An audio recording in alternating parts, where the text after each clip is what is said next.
Hello everyone, welcome back study ম্যাথমেটিক্সে প্রত্যেকে স্বাগত জানিয়ে পাটিগণিত থেকে আমরা যে সিরিজটা শুরু করেছি সেটাকে আমরা কন্টিনিউ করব। আজকে আমাদের পার্ট 2 ভিডিও, পেজ নাম্বার 34। ওকে, ক্লাস 10 থেকে আমরা যেটা শুরু করেছিলাম সেই চ্যাপ্টারটা হচ্ছে সরল সুদ কষা বা সিম্পল ইন্টারেস্ট। আমরা পার্ট 1 ভিডিও করেছি, আজকে পার্ট 2তে দেখো কি বলেছে। দেখো যে আমি অন্যভাবে হিসাব করে ও কি পাই দেখি। আমরা যে এর আগের পেজটা ছিল সেটা হচ্ছে 33 পেজ, সেখানকার অঙ্কটা অন্যভাবে করা যায়। দেখো এখানে আসলকে আমরা কি ধরবো, পি টাকা, সময়কে আমরা টি নেব, আর বার্ষিক সুদের হারকে মনে রাখবে আর পার্সেন্ট ধরে মোট সুদ আয়। ওকে, এই টার্মগুলো মনে রাখবে যে আসলকে আমরা পি ধরছি, সময়কে আমরা টাইম থেকে টি এসেছে, আর বার্ষিক সরল সুদের হারকে আমরা আর পার্সেন্ট ধরবো।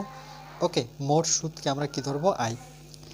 দেখো অন্যভাবে এভাবে করা যায় যে 100 টাকা এক বছরের সুদ 8 টাকা, যেহেতু আর ধরেছি তাহলে 1 টাকায় কী হবে, আর উপরে 100 নিচে। ওকে, তাহলে পি টাকার কত হবে, পি বেশি হবে, তাহলে পি আর বাই কত 100 টাকা।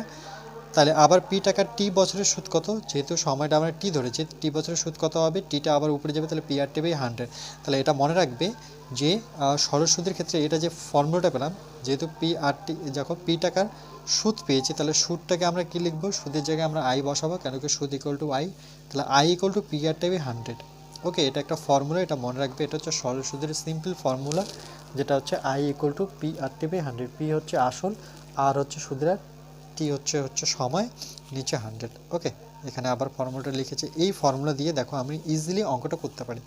যেখানে পি হচ্ছে 750 টাকা, এর আগের পেজে দেখবে সময়টা 3 বছর, আর হচ্ছে 10%, আইটা বের করতে বলেছে। তাহলে উপরের ঐকিক নিয়মে পাওয়া যাবে যে I equal to P R T by 100। পির ভ্যালু বসাও, পির জায়গায় বসাবো 10, আর এর জায়গায় পির জায়গায় বসাবো 750, টির জায়গায় বসাবো 3, আর এর জায়গায় বসাবো কত, 10। ওকে, বসে এটাকে কাটাকাটি করবে। ওকে, কাটাকাটি করলে দেখো আমরা কত পাচ্ছি, 225 একদম ইজিলি পেয়ে যাচ্ছে। তাহলে ফর্মুলা ইউজ করে তোমরা করতে পারো। ওকে, এবার দেখো প্রয়োগ 7 কি বলেছে, বলছে কিন্তু রহমত চাচা যদি ওই একই সরল সুদের হারে, ওকে, অর্থাৎ মানে কি বার্ষিক 10% সরল সুদের হারে বছরের, মানে এক বছরের, ওকে, এক বছর না, এখানে অ্যাকচুয়ালি দেখা যাচ্ছিল না, যে 8 বছরের, দেখতে পাচ্ছ 8 বছরের জন্য 750 টাকা ধার করতেন, তবে তিনি কত টাকা সুদ দিতেন হিসাব করে লিখি। তাহলে দেখো 100 টাকার এক বছরের সুদ, এটা মানে কি যে 100 টাকার এক বছরের সুদ কত, 10 টাকা। 1 টাকায় কম হবে, তাহলে 100 নিচে আসবে। আবার 750 টাকায় কত, তাহলে 750 টাকায় আমরা এটা কাটবো, 750 উপরে চলে যাবে। ওকে, তাই এটা কাটবো, এটার সাথে এটা কাটবো। তাহলে আমরা 75-এর সাথে যখন 8 গুণ করব, তাহলে 75-এর সাথে যখন 8 গুণ করব, তাহলে 5টা কত, 5টে 40-এ 0, হাতে থাকছে 4, 7 8 56, 57 58 59 60, মানে কত, 600। ওকে, তাহলে এখানে আসলো আমার কত, 600। ওকে, ওকে, তার অন্যভাবে আমরা করতে পারি যে I equal to P R T by 100। তো আমি বলবো তোমাদের এটাই করতে। ওকে, এটা একদম easy method. I equal to P R T by 100 formula লাগিয়ে দেবে। পির ভ্যালু বসাবে 750, আর এর ভ্যালু হচ্ছে আমার 8। ওকে, আর এর ভ্যালু হচ্ছে 10, আর সময় হচ্ছে, যেহেতু এখানে 8 বছর দেওয়া আছে, তাহলে এখানে দেখো আর ইকুয়াল টু হচ্ছে 10%, এভাবে লিখবে। টি ইকুয়াল টু হচ্ছে সময়টাকে 8 বছর। ওকে, আর পি ইকুয়াল টু কত, 750। এই ভ্যালুগুলো বসিয়ে দাও। তাহলে এখান থেকে কাটাকাটি করো, তাহলে আমরা কত পাবো, এটাও পাবো 600। ওকে, তাহলে যেখানে বলে দিয়েছে দেখো P equal to 750, R equal to 10, T equal to 8 বছর। ওকে, এটা একদম ইজি মেথড। পরে দেখো কি বলেছে যে এখানে কিছু ইন্ট্রোডাকশন দেওয়া আছে যে আসল ও বার্ষিক শতকরা সরল সুদের হার অপরিবর্তিত থাকলে সময় ও মোট সরল সুদ সম্পর্ক আছে। আরেকবার দেখো এখানে কি বলেছে যে আসল ও বার্ষিক শতকরা সরল সুদের হার অপরিবর্তিত থাকলে, মানে পরিবর্তন হবে না, সময় ও মোট সুদ সরল সম্পর্কে আছে। অর্থাৎ সময় বাড়লে মোট সুদ কি হবে, সময় যদি বাড়ে তাহলে সুদ অবশ্যই বাড়বে। ওকে, আবার সময় যদি কমে, আচ্ছা সময় কমলে, তাহলে আমরা কি লিখবো, সময় কমলে মোট সুদ কি কমবে, সময় কমলে সুদ কমবে। সময় বাড়লে, দেখো যদি সময় বাড়ে তাহলে আমার কি সুদ বাড়বে, সময় কমলে সুদ কমবে।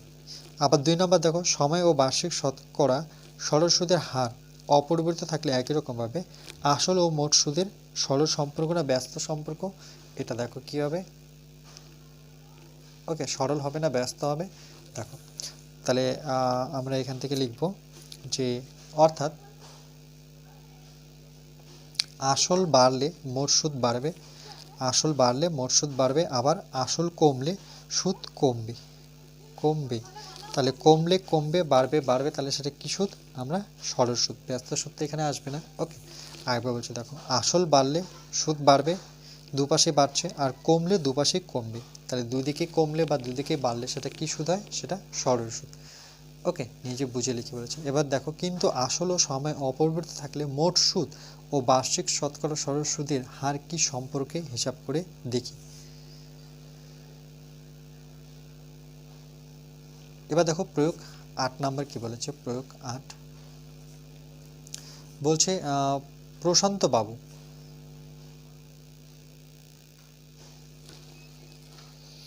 এবার দেখো প্রশান্ত বাবু কি বলেছে, যে প্রশান্ত বাবু ব্যাংক ও পোস্ট অফিসের প্রতিটিতে 580 টাকা করে 4 বছরের জন্য জমা রাখলেন। যদি ব্যাংক ও পোস্ট অফিসের বার্ষিক সরল সুদের হার একটা হচ্ছে 5%, মানে ব্যাংকে হচ্ছে 5% আর পোস্ট অফিসে কত 6% হয়, তবে প্রতি ক্ষেত্রে কত টাকা মোট সুদ পাবেন হিসাব করে লিখি। তাহলে ব্যাংকের ক্ষেত্রে প্রথমে লিখবো যে ব্যাংকে বার্ষিক সুদের হার 5%, মানে কি 5% মানে হচ্ছে 4 বছরের মোট সুদ কী হবে। দেখো প্রথম ক্ষেত্রে আসল কত 540 টাকা, তার মানে পি ইকুয়াল টু 580, আর এখানে কত 5%, সময় কত, টাইম কত 4 বছর, তাহলে পি আর টি বাই 100, তাহলে পি হচ্ছে 580, আর হচ্ছে 5, টি হচ্ছে 4, এটা কাটবো।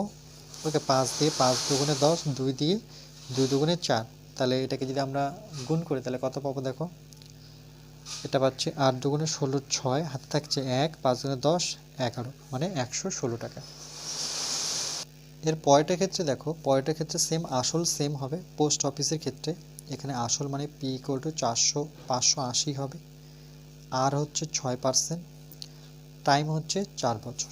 দেখো তাহলে এখানে চেঞ্জ কি আসলো, শুধু 6 আসলো। ওকে, যে কোনো পার্সেন্টটা এখানে অফিসের ক্ষেত্রে 6%, এটা সেমভাবে কাটবো 2 দিয়ে কাটলে এটা হচ্ছে 5, এটা হচ্ছে 2, 5 দিয়ে কাটলে এটা আমরা, আচ্ছা 5 দিয়ে তো কাটতে পারছি না, তাহলে 5 দিয়ে সবার শেষে ভাগ করতে হবে, তাহলে কত পাবো 139.20 টাকা। ওকে, তাহলে দেখছি যে 3 নাম্বার, আসল ও সময় অপরিবর্তিত থাকলে মোট সুদ বার্ষিক শতকরা সরল সুদের হার কি হবে, হার হচ্ছে ড্যাশ সরল না ব্যস্ত, অবশ্যই এটা কি সরল সম্পর্ক। আরেকবার বলে দিচ্ছি যে আসল ও সময় মানে ওকে, প্রিন্সিপাল অ্যান্ড টাইম অপরিবর্তিত থাকলে মানে কখনো পরিবর্তন হবে না, মোট সুদ ও বার্ষিক শতকরা সরল সুদের হার কি থাকছে, সরল সম্পর্কে থাকছে। ওকে, যদি সুদ কমে, দেখো এখানে সুদ কম 5%, তাহলে কম টাকা, সুদ বাড়লো তাহলে টাকাও বাড়লো। ওকে, তার জন্য কি সরল সম্পর্কে আছে, অর্থাৎ বার্ষিক শতকরা সরল সুদের হার বাড়লে মোট সুদ বাড়বে, এবং বার্ষিক শতকরা সরল সুদের হার কমলে মোট সুদ কী হবে, কমবে। ওকে, কমবে। ক্লিয়ার? দুদিকে যদি বাড়ে তাহলে দুদিকেই বাড়বে, আর দুদিকে যদি কমে তাহলে দুদিকেই কমবে। তাহলে দেখো কমলে বাড়লে সেটাই হচ্ছে আমার সরল সম্পর্ক। মনে রাখবে, এ পাশে যদি কমে তাহলে এ পাশেও কমতে হবে, এইদিকে যদি বাড়ে তাহলে এখানেও বাড়তে হবে। ওকে, আর ব্যস্তটা কি, এদিকে কমলে এদিকে বাড়বে, এদিকে বাড়লে এদিকে কমবে। ওকে, তাহলে আমরা তো ব্যস্ততা নেই, আমরা সরল সম্পর্কেই আছি। ওকে, চলো নেক্সট পেজ। এবার দেখো আমরা 35 পেজে করব প্রয়োগ নাম্বার 9, বার্ষিক 5% সরল সুদের হারে 2003 সালের, এই অঙ্কটা খুবই ইম্পর্টেন্ট। ওকে, এরকম আমরা কোষে দেখিতে পাবো, এটা ভালো করে দেখে নাও, তাহলে কোষে দেখিতে তোমরা নিজেরাই পারবে।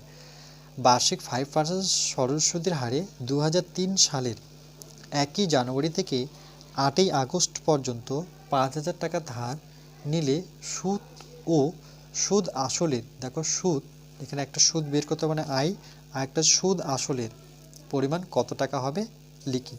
তাহলে সময়টা দেখো, সময়টা হচ্ছে আমার বলে দিয়েছে কন্ডিশন জানুয়ারি থেকে আগস্ট, জানুয়ারি থেকে আগস্ট 2003 সালে। তাহলে দেখো জানুয়ারিটা আমার কত দিন থাকে, 31 মাস থাকে, দেখবে জানুয়ারিটা ক্যালেন্ডারে 31। ফেব্রুয়ারি কত থাকে আমরা প্রত্যেকে জানি, ফেব্রুয়ারি মাস কি থাকে 28 দিন। মার্চটা আবার কত হয় 31 দিনে। এপ্রিলটা কত হয় 30 দিনে। একটু ক্যালেন্ডারে এই সময়গুলো তোমরা একটু দেখে নিও। ওকে, যে জানুয়ারি থাকে 31 দিন, ফেব্রুয়ারি হয় 28 দিন, আবার মার্চ হয় 31 দিন, এপ্রিল হয় 30 দিন, আবার মে চলে আসে 31 দিনে, জুন চলে আসে 30 দিনে, ওকে, জুলাই আসে 31 দিনে, আগস্টের 8ই আগস্ট বলেছে, তাহলে 8ই আগস্ট থেকে আমরা একদিন কম নেব। ওকে, যেহেতু আমরা এই মাসটা পুরো ক্যালেন্ডারটা নিচ্ছি, তাহলে একটা দিন কমিয়ে নেবে। যদি 9ই আগস্ট বলে তাহলে 8 দিন নেবে, আগস্টে 7 দিন 7 ডেজ নেবে। ওকে, টোটালটা তুমি এই দিক থেকেও কমাতে পারো বা এই দিক থেকেও কমাতে পারো। তা আমি বলবো তোমরা 8ই আগস্ট থাকলে সেখানে 8 দিন হচ্ছে, ওকে, তাহলে সেখানে তোমরা নেবে 7 দিন, একদিন কমবে। ওকে, একদিন কমবে। তাহলে যদি 9ই আগস্ট থাকতো তাহলে তোমরা এখান থেকে 8 দিন নিতে। এবার সবগুলো দিন যদি যোগ করো তাহলে কত পাবে, 919 দিন। 31 দিন, 28 দিন, 31, 30, 31, 30, 31 আর 7 দিন যোগ করো, দেখবে ক্যালেন্ডারে এই দিনগুলো পাবে। ওকে, সেখানে কত থাকছে 929 দিন। দিনকে আমি বছরে কনভার্ট করব, তাহলে কত 365 দিয়ে ভাগ করব, 365 দিনে এক বছর, তাহলে 365 দিয়ে যখনই ভাগ করে দেবো তখন সেটা কী হয়ে যাবে, এককটা বছরে চলে আসবে। ওকে, তাহলে 2003 সালে লিপ ইয়ার নয়, 2003 সালটা আমাদের কি লিপ ইয়ার নয়। ওকে, তাই ফেব্রুয়ারি মাস কত 28 দিন। ওকে, তাহলে মোট সময় বের করার সময় লিপ ইয়ার হলে আমরা জানবো, লিপ ইয়ার হয়ে আমরা জানি যে ফেব্রুয়ারিটা 28 দিনের জায়গায় কত দিন থাকে, 29 দিন থাকে। ওকে, তাহলে মোট সময় বার করার সময় 1ই জানুয়ারি থেকে 8ই আগস্ট পর্যন্ত হয়। জানুয়ারি মাসে একদিন নয়তো আগস্ট মাসে একদিন কম হবে। দেখো এখানে লিখে দিয়েছে, কেন একদিন কম নিতে হবে, কেন কি এটা লিপ ইয়ার নয়, কেন 29 দিন নয় তো, এটা 28 দিন মাস, তাই তো, তাহলে একদিন কম হচ্ছে। বুঝতে পেরেছ? যদি এটা লিপ ইয়ার হতো মানে 29 দিনের ফেব্রুয়ারি হতো, 29 দিনের যদি ফেব্রুয়ারিটা হতো তাহলে কিন্তু পুরোপুরি আমাকে দিনটা নিত। তাহলে এটার দিকে একটু লক্ষ্য রাখবে, এটা লিপ ইয়ার কি লিপ ইয়ার নয়। 2003কে লিপ ইয়ার কী করে ইসে করবে, 4 দিয়ে ডিভাইড করো, 4 5 20 মানে থেকে যাচ্ছে। ওকে, যেমন 2020কে আমরা লিপ ইয়ার বলতে পারি, 2020কে কেন, এটাকে 4 দিয়ে ভাগ চলে যায়। দেখো 4 5 কত 20। ওকে, ডবল সংখ্যা নিলে শূন্যতে আবার 4 5 20। ওকে, তাহলে এটা কি লিপ ইয়ার। এভাবে 2025 লিপ ইয়ার, তাহলে 2003 কি লিপ ইয়ার নয়। তাহলে আরেকবার বলছে মোট সময় বের করার সময় 1ই জানুয়ারি থেকে আগস্ট পর্যন্ত জানুয়ারি মাসে একদিন নয়তো আগস্ট মাসে একদিন কম নাও। আমি বলেছি শুরুতে একদিন কম নাও, নতুবা আমি বলবো তোমরা শেষে কম নাও। ওকে, শুরু যতগুলো ক্যালেন্ডার আছে এগুলো মনে রাখবে। 31 জানুয়ারি মাসটা 31 দিন থাকে, ফেব্রুয়ারি মাসে 28 দিনের থাকে, মার্চটা 31, প্রত্যেক ইয়ারে কিন্তু এরকমই থাকে, শুধু এখানে একটা চেঞ্জ আসে, যদি লিপ ইয়ার হয় তাহলে 29 দিন হবে। ওকে, তো গণিতের ভাষা সমস্যাটা হলো আসল আমরা কী লিখবো, আসল দেখো এটার উপরে ডিপেন্ড করে। তাহলে আসল 100 টাকা হলে এক বছরে বার্ষিক মানে 1 আছে। ওকে, তাহলে 100 টাকা এক বছরে সুদ কত 5 টাকা। ওকে, তাহলে 5000 টাকা দেখো আছে নিশ্চয়ই 5000 টাকা। ওকে, এবার সময়টা কত, সময় আমরা এখনই বের করলাম 3/5 বছরের জন্য কত। ওকে, এটা অন্যভাবেও করব। তাহলে 100 টাকা এক বছরের সুদ 5 টাকা, এটা ঐকিক নিয়ম। তাহলে 5000 টাকা কি বেশি হবে, কাটাকাটি করব। ওকে, 1 টাকায় কম হবে, তার জন্য 5/100, 5000 টাকা হলে বেশি হবে, তাই 5000 কোথায় চলে যাবে, উপরে চলে যাবে। ওকে, আর যেহেতু বছরটা কি এক বছরের জায়গায় এবার কত 3/5 বছর দেখতে পাচ্ছ, তাহলে সেটাও বেশি, তাহলে 3/5 গুণ হয়ে যাবে। তাহলে এবার দেখো 5-এর সাথে 5 কেটে দাও, দুটো শূন্য উড়িয়ে দাও, তাহলে 3 5 কত আমরা পাচ্ছি আই থিঙ্ক 1500। ওকে, মানে 150 টাকা, 3 5 15 আর একটা শূন্য পেয়েছে, মানে 150 টাকা আমরা পাচ্ছি। ওকে, এবার দেখো অপশানে তোমরা অন্যভাবে করতে পারো, কিন্তু আমি যখন কোষে দেখি করব, কিন্তু আমরা এই নিয়মটা করব। ওকে, যেখানে সুদ equal to I equal two PRT/100, এটা আমাদের কাছে বেশি সহজ আমার কাছে, তাই এটাই আমি করব। যেখানে পিকে নিব 5000 টাকা, আরকে নিব আমরা 5% এবং সময়কে নিব সময়। ওকে, যেখানে টিকে আমরা ধরবো 3/5 বছর। ওকে, এবার PRT/100, তাহলে পির ভ্যালু বসো 5000। ওকে, সেই বসিয়ে এটা কাটবো আমরা। ওকে, এখান থেকে দুটো শূন্য কেটে দাও, তাহলে 3 5 15 কত 150 টাকা। তাহলে সুদ আসলের পরিমাণ, যেহেতু সুদ আসল চেয়েছে মানে সুদ কত, সুদ আমাদের হচ্ছে আসল কত 5,000 টাকা, আর সুদ এখন বের হলো কত 150 টাকা, দুটোই যোগ করবো তাহলে 5100 কত 50 টাকা, মানে 5150 টাকা পাবো। ওকে, বুঝতে পেরেছো নিশ্চয়ই। তোমরা যে কোনো একটা নিয়ম ধরে করবে, তোমাদের যেটা ভালো লাগে। ওকে, 10 নাম্বারটা দেখো নিজে করে বলছে আসলগুলো দেওয়া আছে, সময়ও দেওয়া আছে, বার্ষিক সুদের হার দেওয়া আছে, মোট সুদ বের করতে বলেছে আর সুদ আসল বের করতে বলেছে। তোমরা যে কোনো নিয়ম অনুযায়ী করতে পারো। তো চলো এটা আমি অন্যভাবে যে নিয়মটা আছে মানে I equal to P R T by 100 দিয়ে করবো। যেমন আসলকে পি ধরবো, সময়কে কি টি ধরবো, আর এটাকে আমরা কি দেখো এখানে আমি বলে দিচ্ছি সময়কে আমরা টি ধরবে। ওকে, আসলকে কি ধরবে পি, প্রত্যেকটাকে পি, সুদের হারকে কি ধরবো আর ধরবো। ওকে, আর মোট সুদ মানে আই মনে রাখবে, আর সুদ আসল মানে আই প্লাস পি। একদম তোমাদের ক্লিয়ার করে দেবো, সুদ প্লাস আসল, সুদকে আই, আসলকে কি লিখবো পি, দুটোই যোগ করবো তাহলে পেয়ে যাবে রেজাল্ট। ওকে, চলো এটা করে দিচ্ছি। তো আমরা কি লিখবো দেখো, আমি এভাবে লিখছি যে এখানে, ওকে এখানে আসল, ওকে এখানে আসলকে আমি পি ধরলাম, পি সমান সমান কত টাকা 500 টাকা। ওকে, আচ্ছা তারপরে কি আছে দেখো সময়, তাহলে আমরা লিখব সময়, এখানে লিখব সময়। ওকে, সময়কে আমরা কি ধরবো টি, সেটা কত সময় দেখতে পাচ্ছি যে 3 বছর, 3 বছর। ওকে, এরপরে আমরা কি লিখব যে সুদের হার, সুদের হার যেটাকে আমরা আর দ্বারা ইন্ডিকেট করব, সেটা কত পার্সেন্ট দেখো, প্রথমটা নিচ্ছি 6.1/4, 6.1/4%। তাহলে এটাকে ভেঙে দেব, দেখো 4 6 কত 24 আর কে 25, 4 সাথে 6 গুণ করবে, 4 6 24, একের সাথে যোগ 24 আর একে 25 বাই কত 4%। ওকে, এবার আমরা লিখব যে সুতরাং আমরা জানি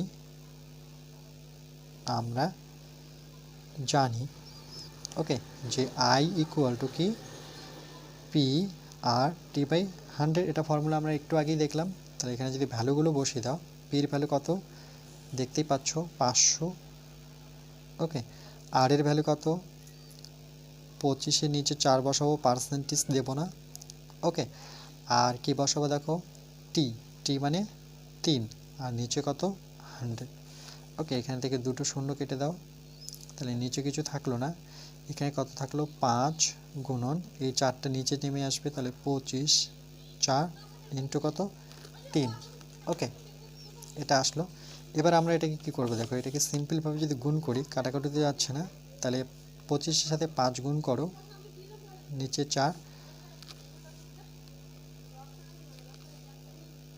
ওকে, 25-এর সাথে 5 গুণ করলে সেটা কত পাবে দেখো, 25-কে 5 দিয়ে গুণ করলে সেটা 125, 5 5 25 5 হাতে থাকলো 2, 5 10 11 12 125, সেটাকে আবার 3 দিয়ে গুণ করব, 3 5 15, 5 হাতে থাকছে 1, আর 3 দুগুণে 6 আর একে 7, 3 অক্ষ 3, তাহলে কত পাচ্ছি 375।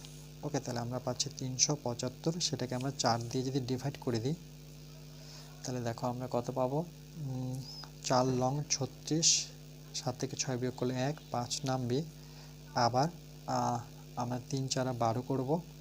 ওকে, কেন 4 4 16 বেশি হয়েছে, এটা 5 থেকে 2 বিয়োগ করলে 3, দশমিক নাও, এখানে শূন্য বসাও, আবার 4 7 কত 28।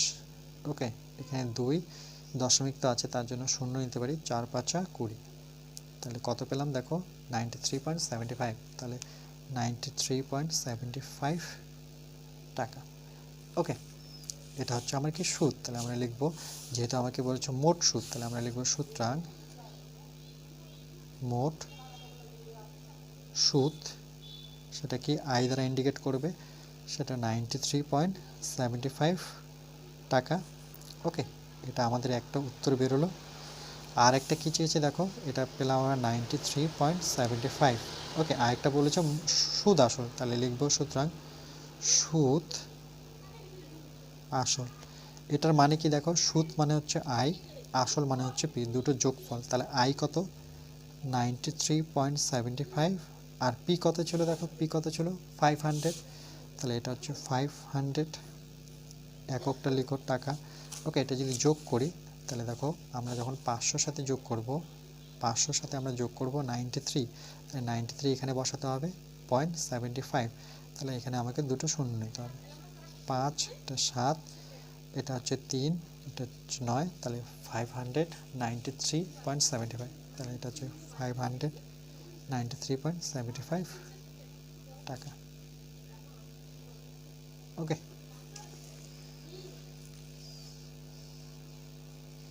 বুঝতে পেরেছো নিশ্চয়ই অঙ্কটা। চলো নেক্সট। এরপরে সেকেন্ডটা কি বলেছে দেখো, যেখানে পি হচ্ছে 146 টাকা, তাহলে আবার পির ভ্যালু আমরা লিখছি 146 টাকা।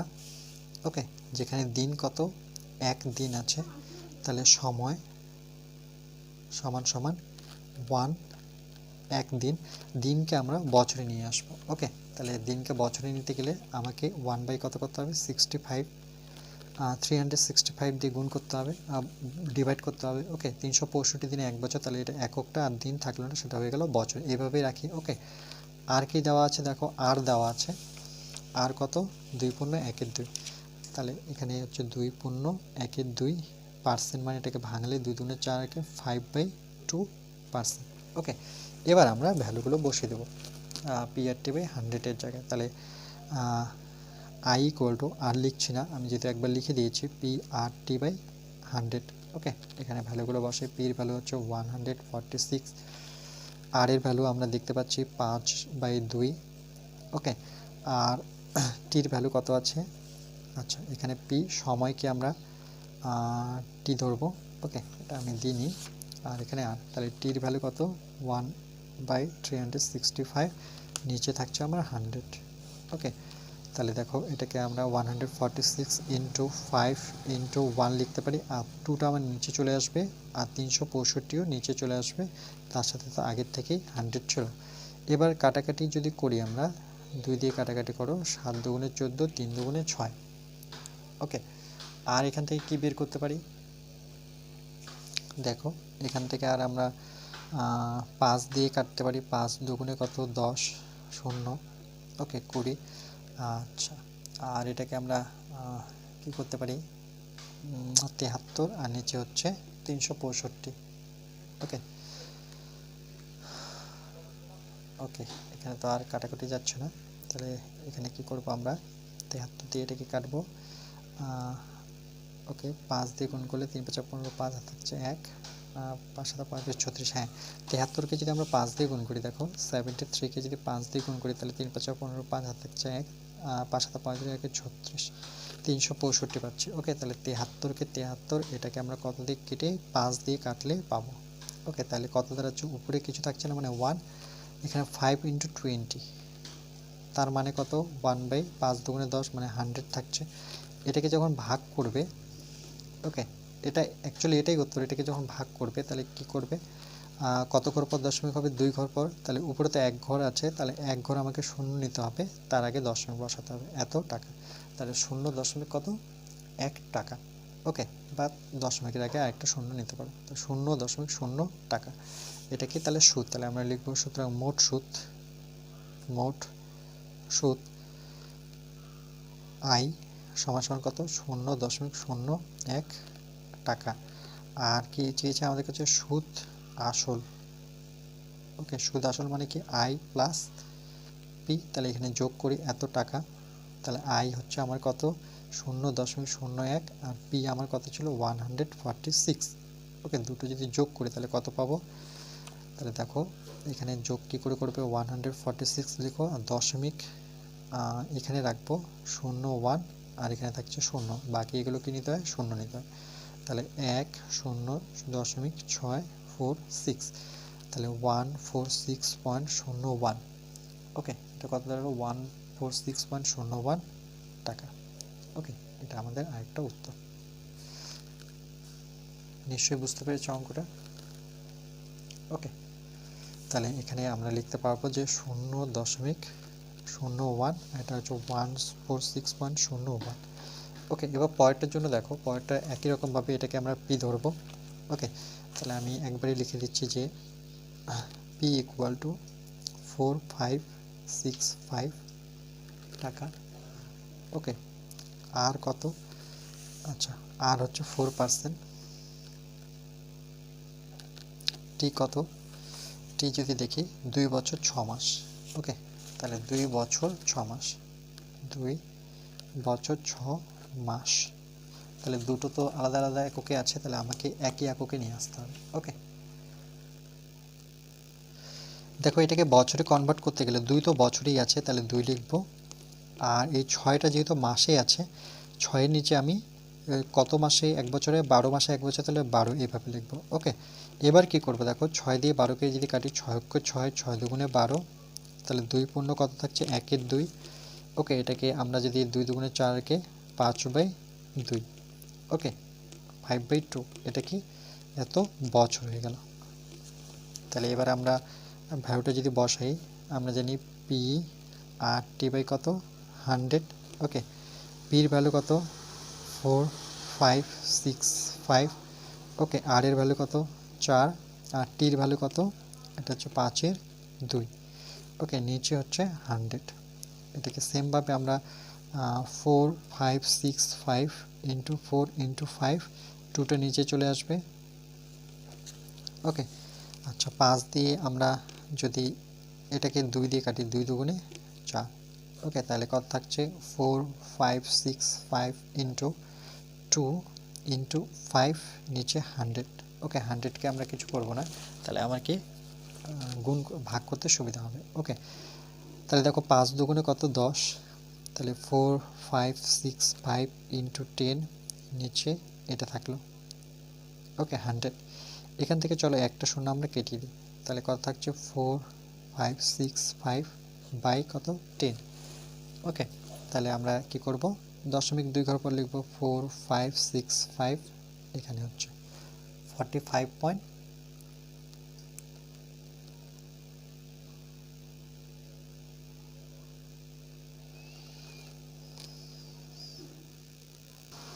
আচ্ছা, এখানে দশমিকটা আমি ভুল জায়গায় বসিয়েছি, তাই তো 4565 এক ঘর আগে দশমিক হবে, তাই তো এখানটায় এত টাকা। তাহলে আমরা লিখতে পারি সুতরাং মোট সুদ, যেখানে আই ইকুয়াল টু কত আসে 456.5 টাকা। আর একটা বের করতে হবে হচ্ছে সুদ আসল, সুদ আসল। ওকে, সুদ আসল মানে আই প্লাস পি, এত টাকা। তাহলে সুদ কত 456.5, আর আসল কত ধরেছিলাম পি, সেটা হচ্ছে 4565। দুটোকে যোগ করব, যোগ করলে কত হবে দেখো 4565, এর সাথে যোগ করতে হবে 0.5, তাহলে পয়েন্ট এখানে 5 নিই। ওকে, এখানে 6 নিই, 5 4, তাহলে এখানে দশমিকের পর শূন্য বসাতে হবে। এটা 5, 6 5 11 1, এটা হচ্ছে 6, 6 6 12 2, হাত থাকছে 1, 5 5 10 শূন্য, তাহলে 5021.5, 5021.5 টাকা। ওকে,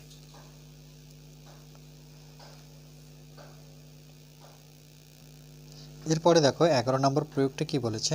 তাহলে এখানে আমরা যে পেলাম সেটা কত, আমরা পেলাম 465.5, আর একটা পেয়েছি আমরা যে 5021.5। ওকে, পরে দেখো বলছে আমি বার্ষিক মানে বছরে 6% সরল সুদের হারে 500 টাকা 2 বছরের জন্য ব্যাংকে রেখে কিছু টাকা সুদ পেলাম। ওই ব্যাংকে 400 টাকা কত সময়ের জন্য রাখলে একই পরিমাণ সুদ পাবো হিসাব করে লিখি। তাহলে বার্ষিক 6% সরল সুদের হারে 500 টাকা 2 বছরের জন্য ব্যাংকে রেখে সুদ পেলাম কত। আচ্ছা, এটা নিজে করে বলেছে, তাহলে এটা কত টাকা হবে দেখো, যে বার্ষিক 6% মানে ওকে, এখানে সুদটা কত বেরোবে, তাহলে এটা চলো এটা আমি একটু করে দিচ্ছি। দেখো যেহেতু বলেছে 6%, তাহলে আর হচ্ছে এখানে আর হচ্ছে আমার 6, পি হচ্ছে 500, আর টি হচ্ছে 2। তাহলে এখানে আর হচ্ছে আমরা দেখতে পেলাম 6% আছে। ওকে, আর টি দেওয়া আছে 2 বছর। ওকে, আর পি দেওয়া আছে 500। তাহলে আমরা ফর্মুলা কি জানি যে I equal to P R T by 100। Okay, এখানে অ্যাপ্লাই করে দেবো।